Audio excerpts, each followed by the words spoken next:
Hi, it's Michael Caputo. Thanks for tuning in. You can find these videos on my podcast website, which is stillstandingpodcast.com. I do these videos, once a week or so. I podcast every week, and you'll see some blog posts there as well. I'm Michael Caputo. If you don't know me, I was one of the senior advisors of the Trump campaign. I was in the jackpot of the bogus Russia hoax. And I wanted to talk this week. I think it's important for us to really consider what is the real meaning of the appointment of John Durham, the U.S. attorney from Connecticut, as a special investigator of what led to the Russia hoax. What was happening? What did people do in order to spy upon the Republican candidate for president? Were any laws broken? Were any policies bent? Shattered. And what must be done? Must people go to jail? And as someone who's in the middle of all of this, someone who was a witness in front of the Senate, the House, the Mueller investigation, I'm here to tell you that there are a lot of people out there that were just witnesses, dozens and dozens of families that were really upended by this whole investigation. I think it was bogus from the beginning. I think that they were just doing whatever they could in bending the truth and weaponizing the national security apparatus of the Obama White House in order to stop Donald Trump. That's what I think. And I think every single one of us, all of us, the witnesses, of course, the subjects and targets as well, every one of us should care very deeply about finding out what happened to actually lead to this Russia hoax. I mean, I could go through it chapter and verse with you here, but if you're reading, John Solomon, Chuck Ross, Kim Strassel, Paul Sperry, any of these people, that there is a lot of hinky stuff going on.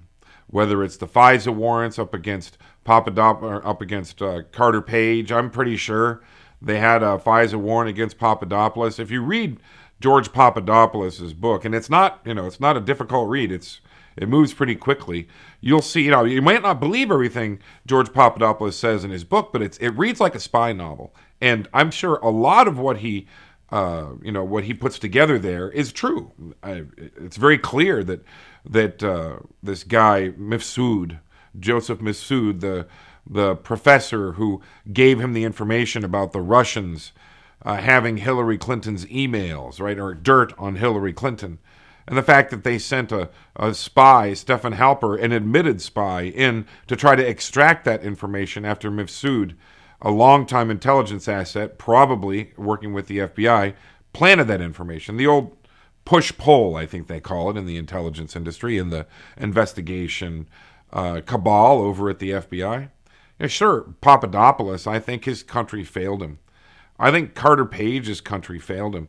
But I think so much more happened here. What happened to me I had at least one and maybe three different approaches from FBI informants. The one guy that approached me in late May, by the way, long before the July 31st start of the Crossfire Hurricane investigation, the informant who approached me via telephone in late May, Henry Greenberg, was a 17-year FBI informant. You can find out everything about Henry Greenberg. I had to hire private investigators to look into him because the Inspector General of the Department of Justice just wasn't interested in the FBI informant who came to me.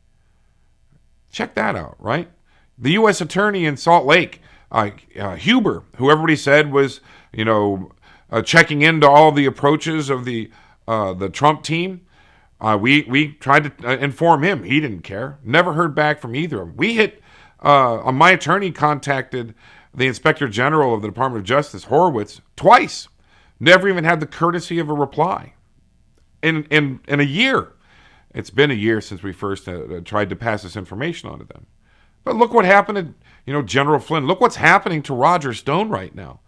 What did they do to get where they are with Roger Stone right now? What laws did they break to get there? I need to know. I think everyone who was wrapped up in this Russia hoax needs to know, especially the people who lost their freedom and lost, a lot of money. A lot of, people lost businesses. I know a family where the wife and the husband, the mom and the dad, both lost their jobs. A lot of destruction in the wake of this, and we got to figure out what happened. I'm really glad that Attorney General Barr appointed John Durham to this, and I'll tell you why. First of all, I'm really happy that William Barr was appointed because, as an old friend of mine used to say, he used to say unintimidatable. Unintimidatable. They've tried to trash him. They've tried to Kavanaugh him ever since it became clear that he's diving in on this and trying to figure out the origins of the Russia hoax. They tried to Kavanaugh him. They was like going after his reputation. He just smiles and laughs at him. I had a big, huge laugh when I found out that he was giggling at Nancy Pelosi when he saw her at an event yesterday or sometime this week. He asked her if she brought her handcuffs with her and just laughed in her face, charging him with contempt. Forget it. I mean, you try to compare William Barr's integrity to any Democrat member of the House of Representatives. They don't compare well to him at all. I can't think of one member of the Democratic caucus in the House of Representatives who has half the integrity of William Barr. And John Durham, his choice to investigate this, he has investigated the FBI, the CIA, and others in the alphabet agencies successfully in the past. He put an FBI agent, a career FBI agent, in jail. And he investigated situations where, the FBI was so corrupt that they were putting people in jail that shouldn't have been there. And they left them there. Well, this is the guy I want investigating the bogus Russia hoax. That's who I want. I'm glad, delighted that William Barr appointed him. I feel my wife, who tries to stay, an arm's length away from all of this, she's delighted. My father's delighted. My mother's delighted. And I know every single person I talk to who's in that kind of 40 to 50 family box, all of us who got screwed by this investigation, everybody's very excited. Now, I have to tell you something. I'm not very excited about the Inspector General. Not very excited about Huber. Of course, we tried to report a very clear FBI informant approach to me in May of 16. I was approached, I think it was May 29th of 2016, by a guy named Henry Greenberg. You can find out about this, by the way, at DemocratDossier.com. I put 140 pages of proof up there on that website, including copies of his FBI visas, the informant visas he got from the FBI, with the name and telephone number of his handler on there. Complete and absolute proof, including a sworn statement from Greenberg saying that he worked for the FBI as an informant for 17 years and put a lot of people in jail. Beyond a shadow of a doubt, he's an informant. Check it out at DemocratDossier.com. But I don't have faith in Horowitz or Huber. Not just because they didn't get back to me. I mean, maybe they know all this stuff. They found everything about Greenberg in their files, or they took the 140 pages we sent to them and didn't think it was necessary to thank us. I don't care if they go ahead and do something, but the problem I have is this. When Horowitz's last report came out, I thought it was interesting, and the fact that he went after McCabe was I thought, proper, but there were no criminal referrals there. Right? And I think if you talk to anybody who's ever worked at the Department of Justice or at State or Treasury or any one of the other, cabinet agencies of the presidency, the Inspector General system is an honest system. The Inspector Generals of the different departments, they're there to check in, to investigate inside their own agency, and they'll often go after an individual or a team inside the agency, but not very often will they indict the entire department. They're animals of that machine. They're cogs in that machine. And even though it's an honest system and it works in a lot of ways, the Inspector General system, I don't think in something this big, and this is immense. It's probably the biggest scandal in American history, certainly in the presidency. I don't think that they have the tools or even the motivation to do a department-wide criticism, a department-wide indictment of sorts, small I indictment, because it's very clear that Maine State was dirty as dirty can get. It's very clear that the FBI was rogue. I mean, let's face it. In the 1970s, Seymour Hersh wrote an article in the New York Times, and we heard other reports in the 70s about the CIA sanctioning murders of foreign leaders, the FBI searching mail that was illegally, searched, the NSA tapping phones when they weren't. So, we had the Church Committee in the Senate, a select committee headed by Frank Church to look into it. We had the Pike Committee in the House, and we had the Eisenhower Committee in the White House that looked into these alphabet agencies and really ripped them up. I mean, hundreds of people were fired. They cleaned house in those agencies. And it took 3 different committees to get it done. So I'm a little disappointed that, look, I'd love for Horowitz to actually do something. I'd love to be wrong about Horowitz. I'd love to be wrong about Huber. But the proof I have, and that proof I have is real, is they weren't the least bit interested in a very clear FBI informant approach to a Trump staffer, me.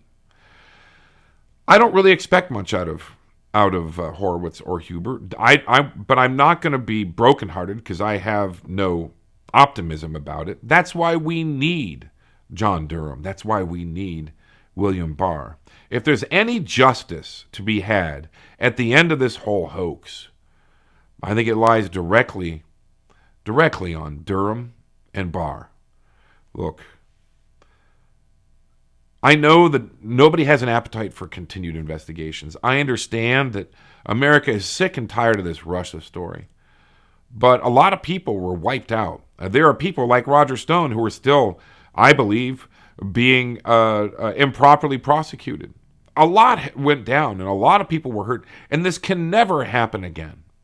William Barr said in an interview this week on Fox News that he thinks that there's going to be reform coming out of this, rule changes. I think the FISA rules need to be changed. The FISA court needs to be, changed. I think, for example, if any attorney presents a FISA application as bogus as the FISA applications that the DOJ and the FBI presented to the FISA court in the 2016-2017 timeframe, anybody does that, lies, presents a dossier that is actually unproven opposition research from the Democratic opponent to the Republican nominee as intelligence, if they place stories in the media and then use those media stories to rationalize a FISA warrant so that an American, they can spy against an American, that person, those people, everybody involved should lose their law licenses. And I believe there should be a mandatory sentence for those con artists. As far as I'm concerned, if they can have mandatory sentencing for a young man who's carrying marijuana, for God's sake, there should be mandatory sentencing for a team like this that robbed every single one of the people that they went after of their civil rights, broke all of their constitutional rights, including mine. But really, the people who are truly abused, like I believe, George Papadopoulos, Carter Page, Paul Manafort, General Flynn, J.D. Gordon, others who were absolutely gutted by people who just abused their constitutional rights. I think they should be deterred from doing that. Losing their law license is a lot. Spent a lot of time to go to law school, a lot of money. Maybe that'll stop them, but I don't think it will. I think some of these people truly they have a perverse idea about the good and bad and right and wrong and their role in that. Everybody involved in those FISA warrants has a perverse idea of right and wrong. I think losing their law license alone is not enough. They need to have a mandatory criminal punishment as well. That alone, right there, on FISA abuse. That's one reform that we could do. Make it expensive for them to break the law. I also think that we should be looking at how people are unmasked. We know that upwards of 1,000 people around Donald Trump were unmasked. And the unmaskings were done by senior members of the Obama administration People who shouldn't have been unmasking people at all. I was unmasked. I was informed that I was unmasked. That means everybody who ever called me, probably ever emailed me, has been unmasked as well because they have that two-hop thing, right? It's infuriating. I think the unmasking procedures need to be changed. And the people who abused it and were digging through the NSA database and searching, querying the NSA database with keywords like Donald Trump, those people ought to be brought up on charges. Let's face it. Barack Obama knew everything that was going on. I know it's probably not cool to bring up President Obama in this situation, but Barack Obama is behind all of this. There's no question in my mind. I don't think we're ever going to get to him because somehow or another, he and Hillary Clinton are on a different justice tier than we are. It's not the Department of Justice. It's the Department of Just Us. Up here is Barack Obama, Hillary Clinton, James Comey, Jussie Smollett. Down here are you and me and General Flynn and Donald Trump. Two tiers. The tier of the protected and the tier of the targeted. It's got to stop. And as far as I'm concerned, John Durham, that's a really good first step. We'll see, won't we? Thanks a lot for watching. I really appreciate it. Michael Caputo for Still Standing. It's stillstandingpodcast.com.